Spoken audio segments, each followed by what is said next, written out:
March 1945, the waning days of World War II in Europe. The Allied forces, a coalition of nations bound by a common enemy, were pushing relentlessly toward the heart of Nazi Germany. The Rhine River, that ancient waterway snaking through the western frontier, stood as the last formidable natural barrier. For the Germans, it was a line they vowed to hold at all costs, a symbol of their unyielding defense. For the Allies, crossing it meant the beginning of the end, a gateway to victory. But within the Allied command, tensions simmered beneath the surface, rivalries that could fracture the fragile unity needed to win the war. Field Marshal Bernard Law Montgomery, the meticulous British commander of the 21st Army Group, had been orchestrating Operation Plunder for months. This was no hasty endeavor. It was a symphony of military precision, designed to showcase the superiority of careful planning and overwhelming force. Montgomery, often called Monty by his troops, was a man who left nothing to chance. His experiences in North Africa, where he had turned the tide at El Alamein, had reinforced his belief in methodical warfare. Operation Plunder aimed to erase the bitter taste of Operation Market Garden's failure the previous September, a bold but disastrous attempt to seize bridges over the Rhine that ended in heavy losses at Arnhem. The scale of plunder was immense, a testament to Montgomery's vision. More than 80,000 British and Canadian soldiers were poised to participate, supported by an armada of resources. Along the western bank of the Rhine, near the town of Wesel, 5,000 artillery pieces stood ready, their barrels aimed eastward like silent sentinels. These guns, ranging from light howitzers to massive 155 mm long toms, had been carefully positioned to maximize their destructive potential. Ammunition stockpiles stretched for miles, ensuring a barrage that would pulverize German defenses. Engineers had prefabricated pontoon bridges, massive floating structures capable of bearing the weight of tanks and trucks. These were staged in hidden assembly areas, ready for swift deployment once the initial assault waves secured the far shore. Airborne elements from the British 6th Airborne Division and the American 17th Airborne Division, over 16,000 paratroopers in total, would drop behind enemy lines to seize key objectives, disrupt communications, and block reinforcements. Gliders would carry in jeeps, artillery, and supplies to support the airborne troops. Montgomery's planning extended to every conceivable detail. Supply depots brimmed with millions of rounds of ammunition, thousands of gallons of fuel, crates of rations, and medical kits stocked for the worst-case scenarios. Intelligence teams, drawing from ultra-decrypts and aerial reconnaissance, had mapped German positions with astonishing accuracy. They identified machine gun emplacements hidden in farmhouses, anti-tank guns camouflaged in orchards, and infantry bunkers dug into the riverbanks. Troop concentrations were estimated down to the battalion level, and potential counterattack routes were analyzed. The operations timeline was etched in stone. On March 23, at precisely 2,100 hours, the artillery would unleash hell, a bombardment so intense it would light up the night sky and shake the earth for miles. 30 minutes later, at 2,130, assault boats carrying infantry would push off from the western bank, their oars dipping silently into the dark waters. The first waves would establish beachheads, clearing mines and silencing any remaining resistance. By 2200, engineers would begin bridging operations under cover of smoke screens generated by specialized units. Come dawn on March 24, armored divisions would roll across, spearheading the advance into the German heartland. This was warfare as Montgomery envisioned it, a blend of science and strategy, where risks were minimized through preparation. He had even extended an invitation to Prime Minister Winston Churchill, the indomitable leader whose oratory had rallied Britain through its darkest hours. Churchill, ever the enthusiast for grand spectacles, accepted with gusto. Montgomery assured him this would be the pinnacle of the campaign, the thrust that would crumble the Reich and pave the road to Berlin. For Montgomery, Operation Plunder transcended mere tactics. It was redemption. Market Garden's collapse had stung deeply, paratroopers isolated, bridges uncaptured, thousands dead or captured. Critics whispered that his ambition had outpaced reality. Plunder would silence them, proving that British-led forces, with their discipline and professionalism, could deliver decisive victories. Montgomery's confidence was unshakable. He had the troops, the tools, the blueprint. Variables had been eliminated, contingencies accounted for. Failure was not an option. Yet, some 200 kilometers to the south, a starkly different philosophy brewed in the mind of Lieutenant General George S. Patton, Jr., commander of the U.S. Third Army. Patton, the flamboyant tanker known for his pearl-handled revolvers and fiery speeches, viewed the Rhine not as an obstacle requiring months of buildup, but as an opportunity to be seized with lightning speed. His orders from General Omar Bradley, head of the 12th Army Group, were straightforward but subdued: advance to the Mainz area, about 160 kilometers south of Montgomery sector, and cross if a chance arose. This was secondary to the main effort up north, where resources funneled to support plunder. Patton chafed at this. The Rhine was the final hurdle before unleashing his army into Germany's vitals. Delaying meant prolonging the war, giving the enemy time to regroup. Moreover, crossing ahead of Montgomery would underscore American ingenuity over British plotting. Patton's motivations ran deep. He sought glory for U.S. forces, validation for Third Army's exploits, from the breakout in Normandy to the relief of Bastogne during the Battle of the Bulge, and yes, personal acclaim. But at the core burned a fierce rivalry with Montgomery. Their feud had roots in Sicily, where command disputes flared and festered through France. Montgomery embodied caution, rigid plans, set-piece battles. Patton saw this as timidity, an outdated relic. Montgomery, in turn, viewed Patton as a reckless cowboy, his successes born of material abundance rather than skill. Patton aimed to shatter this narrative by crossing first, with flair and frugality. As Third Army neared the Rhine in mid-March, Patton prepared covertly. Assault boats were cached near the river. Scouts probed for weak points. Engineers rehearsed bridge building under simulated conditions. Then, on March 22, reconnaissance patrols reported vulnerability near Oppenheim, south of Mainz. German defenses were thin, troops sparse, reserves drawn north toward Montgomery's expected assault. Patton struck without hesitation. That night, no grand barrage, no airborne fanfare, just stealth and surprise. Elements of the 5th Infantry Division, battle-hardened from the Hurtgen Forest, slipped into canvas boats at 2,230 hours. Each craft carried a dozen men, paddling across the inky Rhine. The eastern bank lay quiet, no flares, no chatter of machine guns. Germans, lulled by false security, were caught off guard, many asleep in their positions. By dawn March 23, a bridgehead was secured, casualties minimal, under 34 killed or wounded. Engineers swarmed in, erecting pontoons as infantry expanded the perimeter. Armor queued on the west bank, ready to surge. Patton had achieved the impossible, a Rhine crossing on the fly, defying doctrine that demanded exhaustive prep. Word spread through Third Army like wildfire, boosting morale. Patton, ever the showman, monitored from headquarters, his map dotted with pins marking progress. This was vindication, a slap at doubters who preached caution. But he knew timing was key for maximum impact.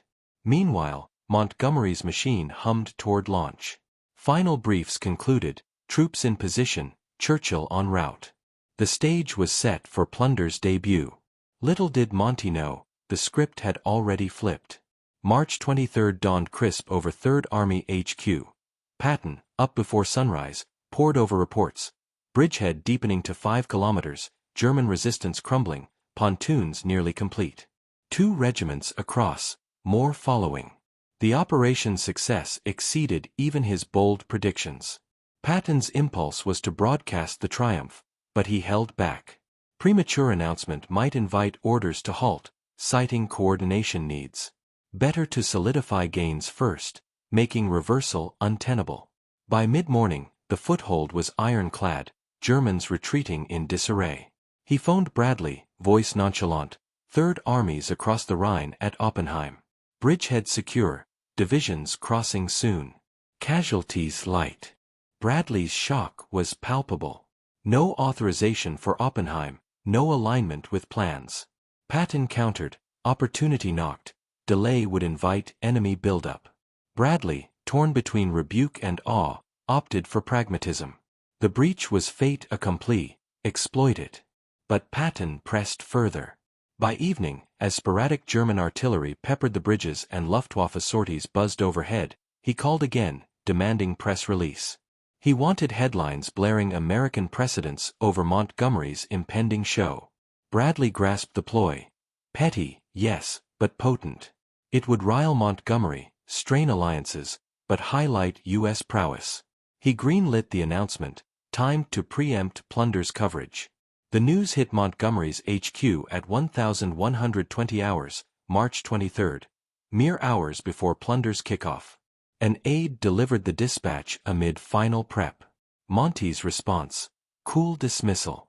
Very American, impulsive, unplanned. Plunder would proceed, he declared, exemplifying true operations. Beneath the facade, rage boiled. Months of toil, Churchill's visit, promised glory, all eclipsed by Patton's improvisation. This wasn't just theft of thunder, it challenged Monty's ethos. Wars demanded structure, not gambles. Over the next days, contrasts sharpened. Plunder unfolded flawlessly, barrage at 2,100, boats at 2,130, bridges rising, airborne drops securing flanks. But costs mounted, over 500 casualties from misdrops and resistance. Patton's sight?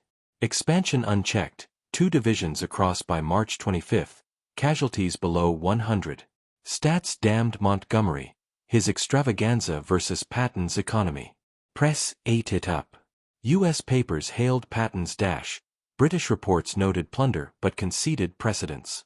Churchill, on site for Monty's spectacle, bantered about both, privately chuckling at the irony. Montgomery's ire peaked.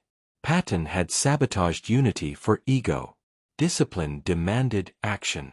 By March 26, he resolved, recommend Patton's relief to Eisenhower. The message, drafted meticulously, framed it as duty, not vendetta. Patton's unauthorized act violated orders, disrupted plans, risked chaos. Success notwithstanding, insubordination merited removal, for coalition's sake. Sent urgent to SHAEF, it forced Eisenhower's hand, back Monty or Patton. March 26, 21st Army Group HQ. Montgomery sealed the communiqué, its words a scalpel dissecting Patton's defiance. Corps, Oppenheim breached protocol. Third Army's mandate was Mainz, post-plunder. This flouted chain of command, inviting anarchy. He conceded tactical win but stressed outcomes didn't absolve breaches. Pattern emerged, Sicily's squabbles, France's overreaches. Patton prized glory over harmony. Conclusion: relieve him, reassign talents elsewhere. Marked for Eisenhower's eyes, it dispatched, Monty's faith in its logic firm. As it traveled, battlefields evolved.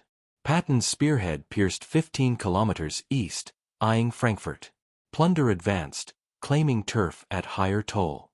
Newspapers favored drama. Patton's boats over Monty's barrage. Then, Patton's personal flourish, crossing the pontoon, pausing midspan to urinate into the Rhine. Been waiting to piss in this river, he quipped. Crude legend, adored by GIs, loathed by Monty as crass. Philosophies clashed, Monty's chess versus Patton's charge. Rhine became their arena. Eisenhower received it evening March 26, pondering deeply. Monty's points valid, discipline essential. But Patton's gifts? Irreplaceable. Political minefield, sack Patton, ignite U.S. backlash, spare him, alienate Brits.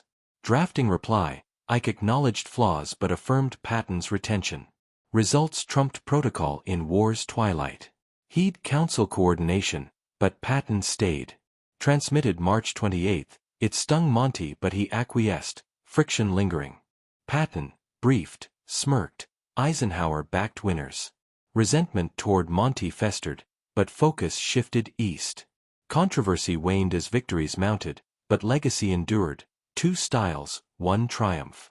Patton's boldness etched in lore, Monty's precision in texts. Eisenhower's balance? War-winning alchemy. The Rhine Crossing of March 1945 was not merely a tactical maneuver, it was a collision of 2 competing visions of how modern war should be waged. On one side stood Bernard Law Montgomery, the embodiment of deliberate, systematic warfare, where every move was calculated, every risk measured, and victory achieved through the accumulation of superior resources and unerring preparation.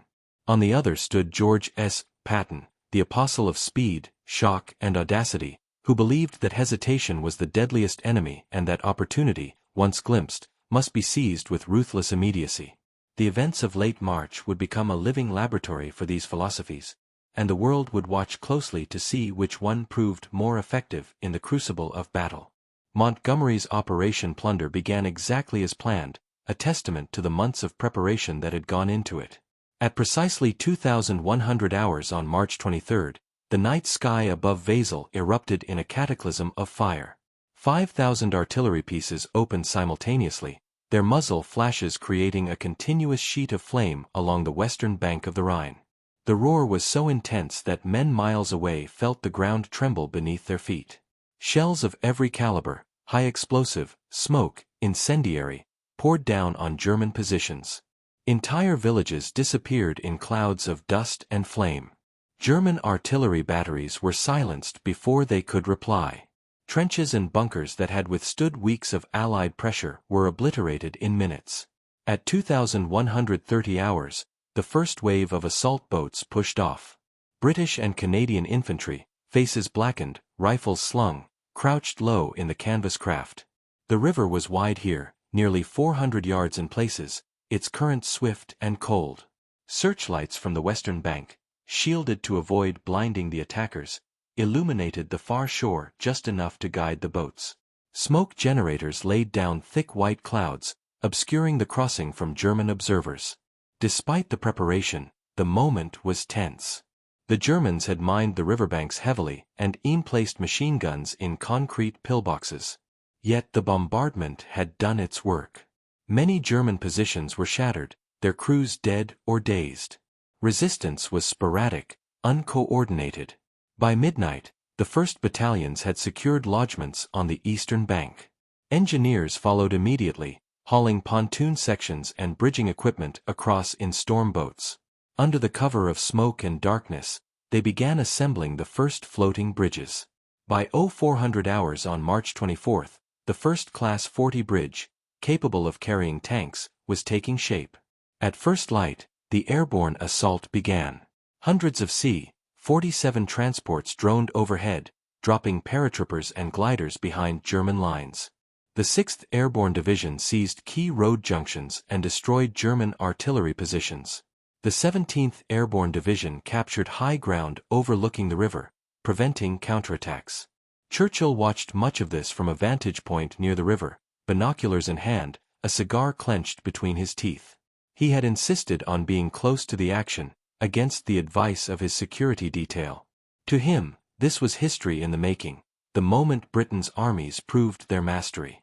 Montgomery, ever the professional, remained at his forward headquarters, monitoring reports with calm authority. Everything was proceeding according to the timetable. By midday on March 24, 2 bridges were operational, and armored columns began crossing.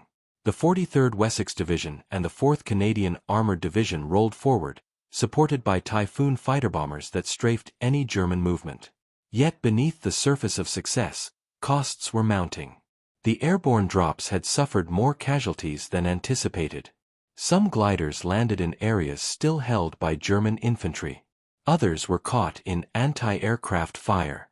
The river crossing itself claimed lives as boats were hit by stray shells or overturned in the current.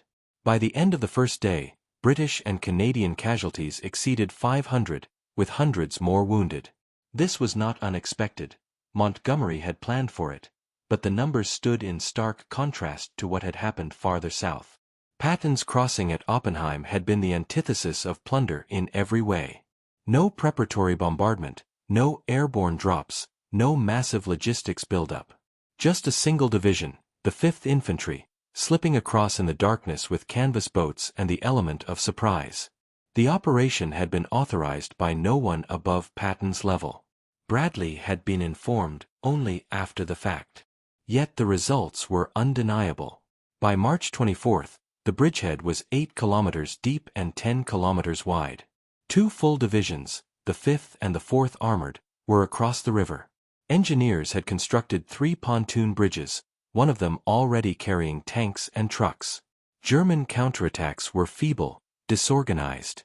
Casualties remained astonishingly low, fewer than 100 for the entire operation.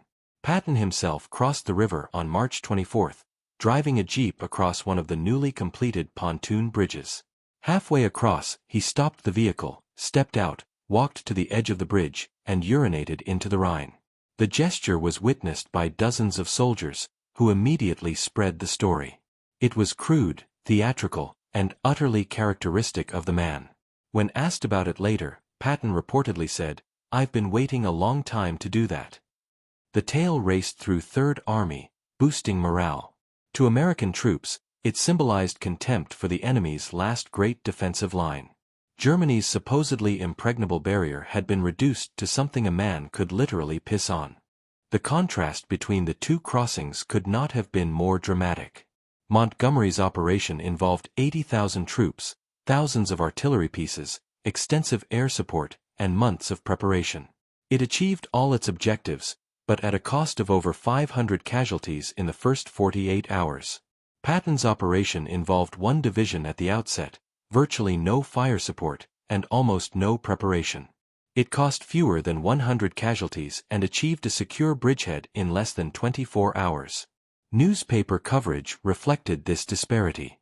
American papers ran front-page stories with headlines like, "Patton crosses Rhine first," "Surprise attack stuns Germans," and "Third Army breaches Rhine in one night." British papers covered Operation Plunder extensively, emphasizing its precision and scale, but they could not ignore the fact that an American army had crossed the river 24 hours earlier. The narrative Montgomery had hoped to control, that British forces would deliver the decisive blow, was already slipping away. Churchill, still on the scene for plunder, handled the situation with characteristic grace. Publicly, he praised both operations, calling them complementary efforts that together would crush the Reich. Privately, he was said to have remarked to aides that Patton's audacity was rather splendid, in its own way. The Prime Minister understood the politics. He needed to maintain Allied unity, but he also appreciated a good story. Montgomery, however, was not amused. He saw Patton's crossing not as a tactical triumph, but as an act of sabotage. The American general had deliberately timed his move to steal the spotlight. Worse, he had done so without authorization, violating the agreed-upon plan that gave priority to the northern crossing. Montgomery believed this insubordination threatened the very cohesion of the Allied command structure. If every army commander could launch major operations on a whim, the entire campaign could descend into chaos. By March 26, Montgomery had made his decision. He would formally recommend to General Dwight D. Eisenhower, the Supreme Commander, that Patton be relieved of command. The recommendation would not be framed as a personal vendetta, though personal animosity undoubtedly played a role. It would be presented as a matter of military discipline and the necessities of coalition warfare. Montgomery composed the message with his usual precision. He acknowledged that Patton's crossing had succeeded tactically. He conceded that the operation had been executed with daring and speed. But success, he argued, did not excuse insubordination. Third Army had been ordered to advance to the Mainz area and to cross only when authorized. Instead, Patton had crossed at Oppenheim, a different location, and had done so days ahead of any approved timeline. This was not a minor deviation, it was a fundamental breach of the principle that operations must be coordinated through proper channels. The message emphasized that if such behavior were tolerated, other commanders might conclude they too could ignore directives whenever they saw fit. The entire Allied command structure depended on trust and coordination. Montgomery pointed out that resources, bridging equipment, artillery, ammunition, air support, had been concentrated in the north to support Operation Plunder. Patton's unauthorized crossing had disrupted that allocation and complicated coordination between British and American forces. He also referenced Patton's pattern of behavior throughout the campaign. In Sicily, Patton had pushed boundaries and clashed with superiors. In France, he had repeatedly interpreted orders creatively to advance his own objectives. Now, in Germany, he had taken it to another level. Montgomery's conclusion was clear. General Patton should be relieved of command of Third Army. His aggressive instincts could be useful in a different role, perhaps commanding occupation forces or planning future operations, but he should not remain in charge of a field army where coordination with Allied forces was essential. The message was sent through secure channels to SHAEF headquarters on March 26. Montgomery marked it as urgent and requiring Eisenhower's personal attention. He believed his argument was unassailable. He had framed the issue in terms of military discipline and operational coordination rather than personal rivalry. He had acknowledged Patton's success while maintaining that success did not justify breaking the rules. And he had positioned the recommendation as necessary for the maintenance of Allied unity, an argument he knew would carry weight with Eisenhower, who had spent years managing the delicate politics of coalition warfare. Yet Montgomery also understood the risk. Eisenhower might not agree. Patton was enormously popular with American troops and the American public. He was seen as the embodiment of aggressive American military spirit, bold, victorious, unstoppable. Relieving him would be politically explosive in the United States. American newspapers would portray it as British jealousy, as Montgomery using his position to eliminate a rival. The backlash could damage Eisenhower's standing at home and complicate his relationship with the War Department. Still, Montgomery believed the principle mattered more than politics. If Eisenhower wanted to maintain effective command and control over Allied forces, he had to enforce discipline. And that meant consequences for generals who operated independently rather than coordinately. As Montgomery's message made its way to SHAEF, the strategic situation continued to evolve. Third Army's bridgehead at Oppenheim had expanded to 15 kilometers deep. 2 full divisions were across and advancing eastward with almost no opposition. Patton had already begun planning the next phase, a rapid thrust toward Frankfurt and then deeper into Germany. Operation Plunder was also proceeding successfully. British and Canadian forces had established solid bridgeheads and were pushing eastward, though at a higher cost than Patton's crossing. But the narrative had already been set. The world's attention was focused on Patton's dramatic, improvised success. Operation Plunder was reported as an important and well-executed operation, but it was no longer seen as the decisive breakthrough Montgomery had intended. That honor had been claimed by Third Army's canvas boats and sheer audacity. Montgomery's frustration deepened with every new headline. He believed the coverage was strategically misleading. Patton's crossing had been tactically brilliant, but strategically secondary. The decisive blow against German defenses was being delivered in the north, where German reserves were concentrated and where the advance would lead directly to the Ruhr, Germany's industrial heartland. Yet newspapers did not deal in nuance. They dealt in drama. And Patton's story was far more dramatic. The tension between the two generals had reached a critical point. Montgomery had drawn a line in the sand. Eisenhower would have to choose which side to stand on. The message from Montgomery arrived at Supreme Headquarters Allied Expeditionary Force in Reims, France, on the evening of March 26, 1945. It was handed directly to General Dwight D. Eisenhower by a staff officer who understood its gravity. Marked for the Supreme Commander's eyes only, the document carried the weight of a formal recommendation that could reshape the final phase of the war in Europe. Eisenhower took it to his private office, closed the door, and read it carefully under the glow of a desk lamp. Outside, the winter chill lingered, but inside, the temperature seemed to rise as he absorbed Montgomery's words. Eisenhower had expected tension after Patton's unauthorized crossing, but he had not anticipated a direct call for relief of command. Montgomery's argument was laid out with the clarity and logic that had made the British Field Marshal one of the most respected strategists in the Allied camp. Patton had acted without approval. He had disrupted the carefully calibrated resource allocation that favored the northern thrust. He had turned a coordinated campaign into a personal competition. Most dangerously, he had set a precedent that could encourage other commanders to disregard the chain of command. Montgomery was not asking for punishment out of spite. He was asking for the preservation of discipline in a coalition built on fragile trust between nations. Eisenhower leaned back in his chair and stared at the ceiling. He had spent the last 3 years balancing the egos, ambitions, and national interests of the Allied High Command. He had soothed British fears of American dominance, reassured American generals that their contributions were not being subordinated, and kept the focus on the common enemy. He had done it by being fair, pragmatic, and decisive when necessary. Now he faced one of the most difficult decisions of the war.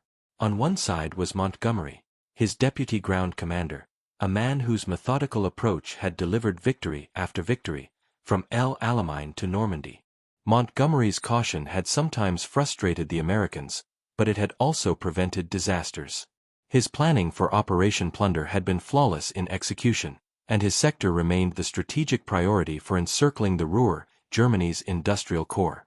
Supporting Montgomery's recommendation would reinforce discipline and reassure the British that their voice still mattered in the final drive.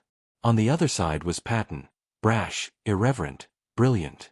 Third Army under Patton had covered more ground faster than any other formation in the European theater.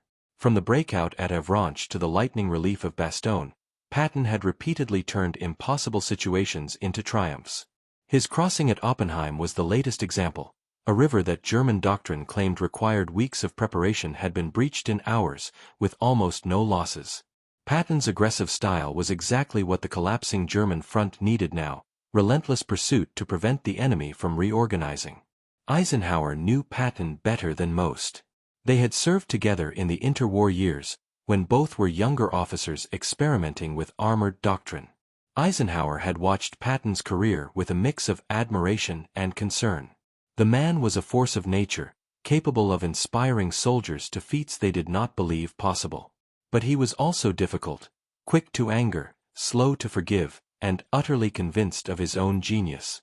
Managing Patton required constant attention, frequent reprimands, and occasional indulgence. Eisenhower had done all three over the past year. Relieving Patton would be a political disaster in the United States. American newspapers already celebrated him as a hero. Soldiers adored him. The public saw him as the embodiment of American fighting spirit. If word leaked that he had been sacked at the behest of a British general, the backlash would be fierce. Congress would demand explanations. The War Department would pressure Eisenhower. It could damage morale at a moment when victory was within reach. Refusing Montgomery's recommendation, however, would deepen the rift with the British. Montgomery would interpret it as favoritism toward an American subordinate, proof that Eisenhower placed national loyalty above military principle. It would fuel British resentment that the war's final phase was being dominated by American commanders and American resources. Churchill, already sensitive to Britain's diminishing global influence, might raise the issue directly. Eisenhower spent the next day consulting quietly with his closest advisers. General Walter Bedell Smith, his chief of staff, warned that sacking Patton would be seen as weakness.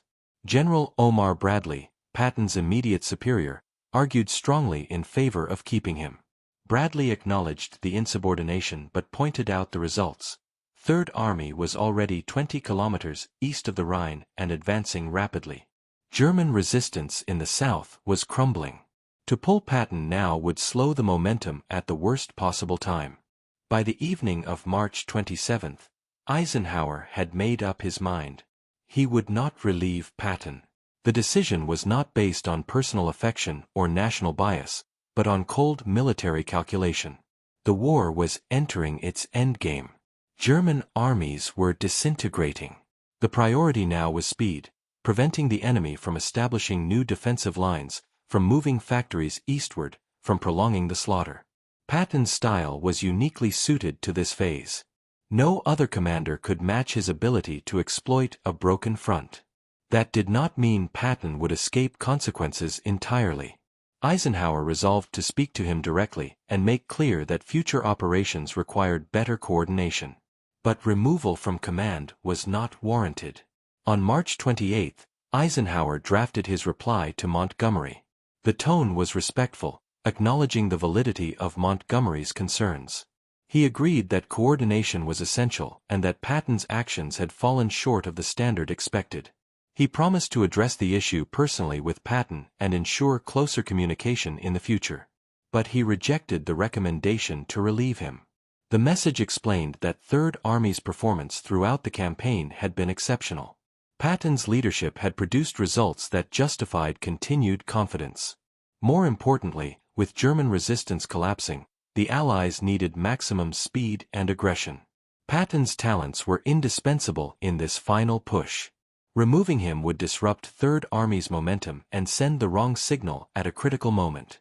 The reply was transmitted to 21st Army Group headquarters that same day. Montgomery received it in the late afternoon. He read it in silence, his face betraying little emotion to the staff around him. Inside, he was furious, not just at the decision, but at what he saw as a double standard. An American general could disregard orders and be rewarded for it, while British commanders were held to stricter account. He believed Eisenhower had chosen political expediency over principle. Yet Montgomery was a professional. He accepted the decision without public protest. He informed his staff that the matter was closed and refocused on the advance toward the Ruhr. Privately, his distrust of Patton, and his skepticism about Eisenhower's even-handedness, deepened. The rivalry would simmer for the remaining weeks of the war, flaring occasionally in sharp exchanges over boundaries and priorities. Patton learned of Montgomery's recommendation and Eisenhower's response a day later, through Bradley. His reaction was characteristically blunt. He was gratified that Eisenhower had backed him, but enraged that Montgomery had gone so far. In private conversations with staff, he referred to the British commander in terms that cannot be repeated in polite company.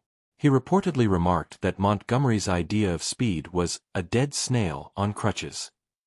The urinating incident became even more legendary within Third Army, retold as proof that Patton answered critics in his own unmistakable way. The controversy gradually faded from the headlines as the Allied advance accelerated. By early April, Third Army was racing across central Germany, liberating towns and taking thousands of prisoners.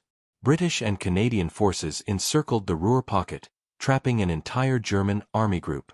American 1st and 9th Armies linked up with the Soviets at the Elbe River. The Reich was collapsing from all directions. Historians would later debate the Rhine crossings endlessly. Some argued that Montgomery's methodical approach was the sounder doctrine for modern war. Careful preparation minimized casualties and ensured success against prepared defenses. Others contended that Patton's audacity proved decisive in a fluid situation, demonstrating that speed could achieve what overwhelming force accomplished more slowly and at greater cost. The numbers told a compelling story. Operation Plunder succeeded brilliantly but required massive resources and accepted higher casualties as the price of certainty. Patton's crossing at Oppenheim cost almost nothing in blood or material and opened a second major breach in Germany's last line. Together, the two operations shattered the Western Front and made the final collapse inevitable. In popular memory, however, it was Patton's version that endured. The image of canvas boats slipping across the river in darkness, of a general who seized opportunity while others planned, of a defiant gesture on a pontoon bridge, these became icons of American military spirit. Schoolchildren learned the story of how Patton pissed in the Rhine, as a symbol of contempt for a supposedly invincible enemy. Montgomery's achievement, though larger in scale and strategically vital, became the footnote, the well-executed but overshadowed operation. He never forgave Patton for stealing the moment he had worked months to create. Patton, for his part, never missed an opportunity to needle his rival, even after victory was secured. Eisenhower's decision to keep Patton proved prescient. Third Army's rapid advance prevented German forces from consolidating in the Bavarian redoubt that many feared would become a last-ditch stronghold. By May, the war in Europe was over. Patton's tanks reached Czechoslovakia just as the ceasefire took effect. In the end, Eisenhower's genius lay not in choosing one philosophy over the other, but in recognizing that both had their place. He gave Montgomery the resources and time for set-piece battles that broke the enemy's main strength. He gave Patton the freedom to exploit those breaks with lightning speed. The combination proved unstoppable. The Rhine Crossing controversy revealed the strains within the Allied coalition, but it also showed how Eisenhower held it together. He tolerated insubordination when it produced victory. He soothed bruised egos when necessary. He made the hard calls that kept the focus on the enemy. As the war ended, the three men went their separate ways. Montgomery returned to Britain a hero, though forever stung by what he saw as American triumphalism. Patton met tragedy just months later in a car accident. Eisenhower became President of the United States. The story of the Rhine remained one of the war's defining episodes, a tale of rivalry, daring, and the complex realities of command. It showed that wars are not won by perfect plans alone, nor by reckless gambles, but by leaders who know when to use each. And above them all stood the man who understood both, balanced both, and led them to victory. As the echoes of the Rhine crossings faded into the roar of advancing armies, the broader implications of the episode began to crystallize in the minds of those who would shape military thought for generations. The events of late March 1945 were more than a personal clash between two strong-willed generals. They were a profound demonstration of how different command philosophies could coexist within the same coalition and, when properly managed, complement each other to achieve overwhelming victory. Montgomery and Patton represented polar opposites in the art of war, yet both were essential to the Allied triumph. Montgomery's approach was rooted in the hard lessons of World War I, where hasty offensives had led to slaughter on the Western Front. He believed that modern war, with its mechanized armies and devastating firepower, demanded even greater caution. Concentration of force, detailed planning, and the avoidance of unnecessary risk were the hallmarks of professionalism. His success at El Alamein had vindicated this method against Rommel's more improvisational style. Normandy, the pursuit across France, and now the Rhine, all bore the stamp of his meticulous preparation. Operation Plunder was the culmination of this philosophy, a set-piece battle executed with textbook precision, where every contingency was addressed and overwhelming force applied at the decisive point. Patton, by contrast, drew inspiration from the great captains of history: Hannibal, Napoleon, Stonewall Jackson, men who won through speed and audacity rather than methodical buildup. He saw war as a contest of will and momentum. Once the enemy was reeling, hesitation allowed recovery. Only relentless pressure could achieve decisive results. Patton's campaigns bore this out. His dash across France in the summer of 1944 had liberated vast swaths of territory in weeks. His counterattack in the Ardennes had turned the tide of the Bulge. The Rhine Crossing was pure Patton, a calculated risk taken at the perfect moment, exploiting German disorganization before they could react. The statistical comparison between the two Rhine crossings became a staple of post-war military analysis. Operation Plunder mobilized over 80,000 troops in the initial assault, supported by 5,000 artillery pieces, hundreds of aircraft, and 2 airborne divisions. The preparatory bombardment alone consumed tens of thousands of tons of ammunition. The operation succeeded completely, establishing multiple bridgeheads and enabling the encirclement of the Ruhr. Yet it cost more than 1,000 casualties in the first week, including significant losses among the airborne forces. Patton's crossing began with a single infantry division and a handful of assault boats. No preparatory barrage, no airborne support, no months of stockpiling. By the end of the first week, Third Army had 4 divisions across the Rhine, a bridgehead more than 30 kilometers deep, and was advancing on Frankfurt. Total casualties remained under 150. The cost in resources was a fraction of plunders. In terms of efficiency, ground gained per casualty, per ton of supplies, Patton's method appeared dramatically superior. Military academies around the world dissected these numbers for decades. Some instructors argued that Patton's success was situational. He had exploited a weakly defended sector while German attention was fixed northward. Montgomery faced the main enemy strength and therefore required greater force. Others countered that Patton created his own opportunity by advancing faster than anyone expected, catching the Germans off balance. The debate mirrored larger questions about the nature of war in the industrial age. Could speed and initiative still trump preparation and mass, or had technology made methodical warfare inevitable? In truth, both approaches had merit, and the Allied victory owed much to the fact that Eisenhower employed both. Montgomery's deliberate offensives broke the backbone of German resistance in key sectors, forcing the Wehrmacht to commit reserves where they could be destroyed. Patton's rapid exploitation turned tactical breaches into operational routes, preventing the enemy from stabilizing new lines. The combination was devastating. By April 1945, German armies were disintegrating on all fronts. The Ruhr pocket surrendered en masse. Third Army raced through central Germany, liberating concentration camps and taking hundreds of thousands of prisoners. British and Canadian forces drove into northern Germany and linked up with the Soviets in the Baltic. The personal rivalry between Montgomery and Patton never fully healed. After the war, Montgomery remained convinced that Patton's insubordination had been indulged because he was American, and that Eisenhower's tolerance of it reflected political pressure rather than sound judgment. In his memoirs, he described the Rhine Crossing as a useful raid rather than a serious operation, and suggested that its publicity had distorted historical understanding of the campaign's decisive actions.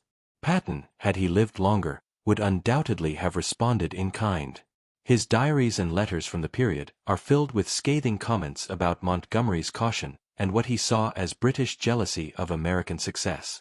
The urinating incident became part of his legend, retold with glee by veterans and embellished over time. It symbolized, for many Americans, the difference between the two men, one methodical and proper, the other bold and irreverent. Eisenhower, ever the diplomat, avoided taking sides publicly. In his own writings, he praised both generals generously. He credited Montgomery with mastering the complex art of set-piece battles in an age of massive armies. He lauded Patton for his unparalleled ability to exploit success and maintain momentum. Above all, he emphasized that the Allied victory was a team effort, made possible by subordinating personal and national ambitions to the common goal. Yet privately, Eisenhower understood the fragility of the coalition he had led. The Rhine controversy had been one of the most serious threats to unity in the final months. Had he relieved Patton, American morale and public support might have suffered at a critical juncture. Had he fully endorsed Patton's actions without reservation, British cooperation could have frayed. His middle path, retaining Patton while promising better coordination, preserved both the aggressive drive needed to end the war quickly and the harmony required to finish it together. The legacy of the Rhine crossings extended far beyond 1945. In the Cold War era, NATO doctrine grappled with the same questions.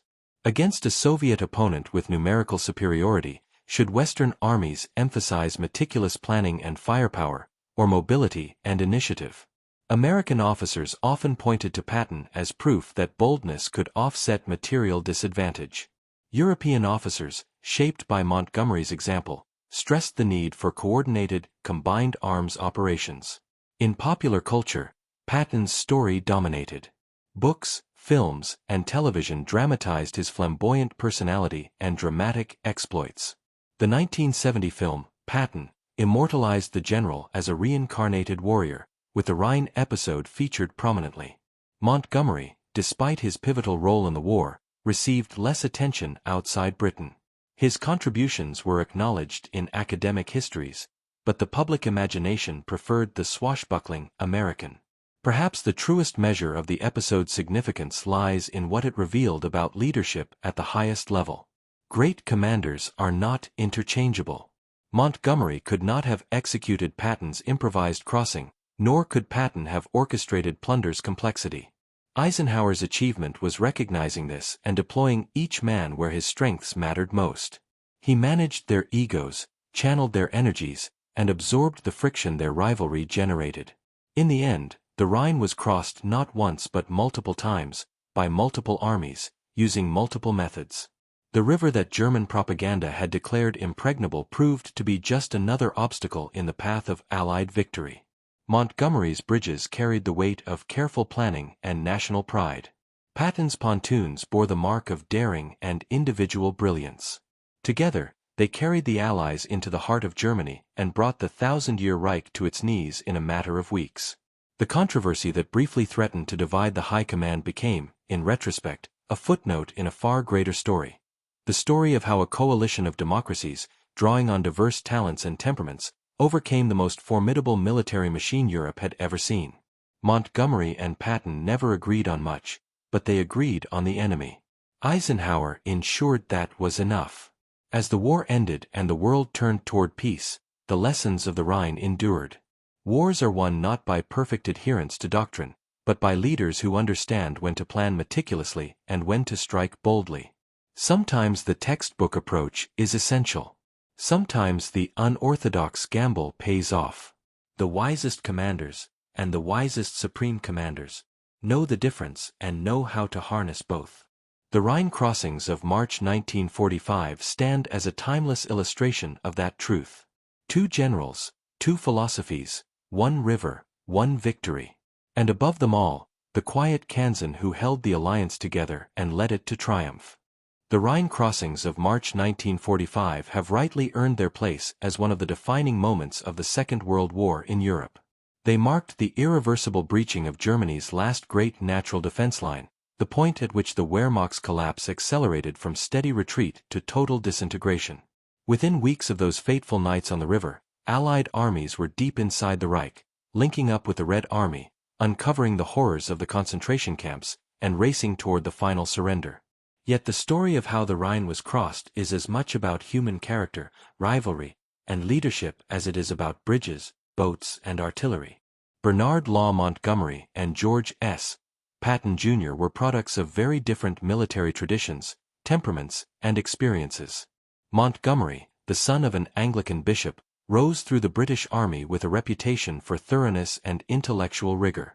Scarred by the slaughter of the Great War, he became the architect of battles where nothing was left to chance. His victories were built on overwhelming material superiority, perfect synchronization, and the conservation of lives through careful calculation. He believed that war was a serious profession, not a romantic adventure, and that amateurish improvisation led to needless graves. Patton, raised in a California family steeped in military lore, saw war through the lens of the warrior poet. He devoured histories of ancient battles, quoted Caesar and Napoleon, and carried a deep conviction that great captains shaped destiny through boldness and will. For him, speed was a weapon more powerful than any gun. Hesitation gave the enemy time to breathe, relentless attack denied him that luxury. Patton's soldiers fought for him with a fervor few other commanders inspired, because they believed he would lead them to victory and glory. These two men could scarcely have been more different, and their mutual disdain was profound. Montgomery viewed Patton as a dangerous throwback, a cowboy whose successes owed more to American abundance than to tactical genius. Patton saw Montgomery as timid, plodding, and overly impressed with his own intellect, a general who would plan forever rather than fight today. Their rivalry, which had simmered since Sicily and boiled over repeatedly in northwest Europe, reached its climax on the banks of the Rhine. The events of March 22 to 28, 1945, crystallized that rivalry into a single, dramatic episode. Patton's opportunistic crossing at Oppenheim, executed with minimal resources, maximum surprise, and almost no losses, upstaged the massive, meticulously prepared Operation Plunder before it even began. The timing was deliberate. Patton knew the world's eyes were on Montgomery's sector, knew Churchill would be watching, knew the headlines were primed to celebrate a British-led triumph. By crossing first, with canvas boats and sheer nerve, he stole the narrative and proved his point. Audacity could achieve in hours what caution required months to prepare. Montgomery's response, recommending Patton's relief, was equally characteristic. He framed it as a defense of military discipline and coalition harmony, but beneath the professional language lay genuine fury. Months of planning, vast resources accumulated, a promise to Churchill of a crowning achievement, all rendered secondary by an American general's freelance gamble. For Montgomery, this was not just personal slight. It was a challenge to everything he believed about how wars should be fought and won. Dwight D. Eisenhower, the man tasked with resolving the crisis, faced the purest test of his supreme command. He understood both generals better than anyone. He respected Montgomery's mastery of complex operations and valued the stability his methodical approach brought to the Allied plan. He admired Patton's battlefield instinct and recognized that no other commander could extract the same tempo from a modern army. Eisenhower also knew the political realities. Relieving Patton would ignite a firestorm in America. Acceding fully to Montgomery would deepen British resentment at a time when unity was paramount. His decision, to retain Patton while privately counseling better coordination, was neither capitulation nor endorsement of insubordination.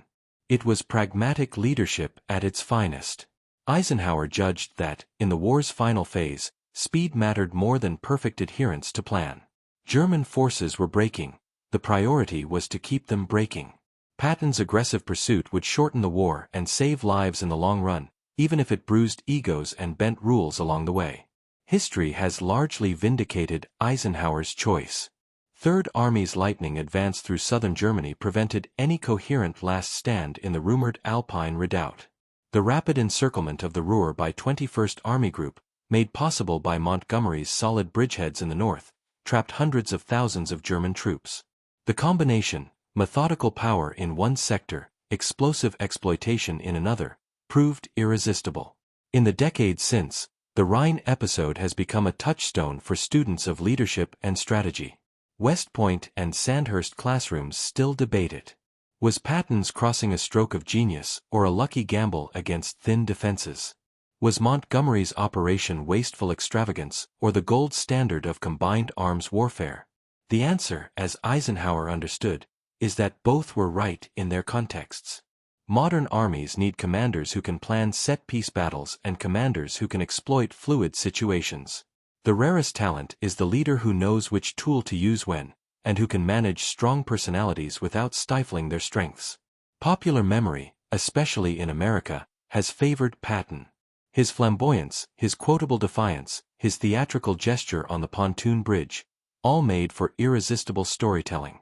The image of old blood and guts urinating into the Rhine became legend, a crude but potent symbol of victory's inevitability. Montgomery, despite his central role in the Allied triumph from Normandy to the Elbe, remains less celebrated outside Britain. His contributions are studied, but rarely romanticized. Yet the true hero of the Rhine story is neither Montgomery nor Patton. It is Eisenhower, the quiet, steady supreme commander who held the coalition together through sheer force of judgment and character.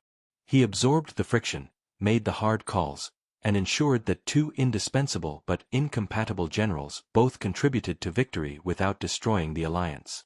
His restraint in not publicly humiliating Montgomery, his resolve in not sacrificing Patton to appease critics, these were acts of leadership as courageous as any battlefield decision. When the guns finally fell silent on May 8, 1945, the Rhine lay far behind the advancing armies. Its waters, once proclaimed impregnable by German propaganda, had been crossed in multiple places by multiple methods. British and Canadian engineers built enduring bridges under fire. American infantry paddled across in flimsy boats under darkness. Airborne troops dropped from the skies to secure the far shore. All played their part. The river that was supposed to mark the boundary of final resistance instead became the gateway to collapse. And the controversy that briefly flared around its crossing, a clash of egos, philosophies, and national prides, faded into the larger triumph it helped secure. Montgomery returned home, a peer of the realm, knighted and honored, though forever convinced that history had undervalued his contributions. Patton, denied the post-war command he craved, met a tragic end in a car accident that December. Eisenhower went on to lead NATO and serve as president, his reputation built on the quiet strength that had carried the Allies through their most perilous moments. The Rhine endures in memory not as a barrier overcome, but as a mirror reflecting the complexities of command in coalition warfare. It reminds us that victory rarely comes from one perfect method, but from the wise orchestration of many imperfect ones. It shows that great leaders sometimes clash, and that the greatest leaders know how to harness even those clashes for the common good. In the end, the river was crossed, the Reich fell, and the world moved toward peace. Two very different generals, one indispensable supreme commander, and one decisive stretch of water. Together, they wrote the final chapter of the war in Europe. And somewhere, in the annals of military history, George Patton is almost certainly still smiling.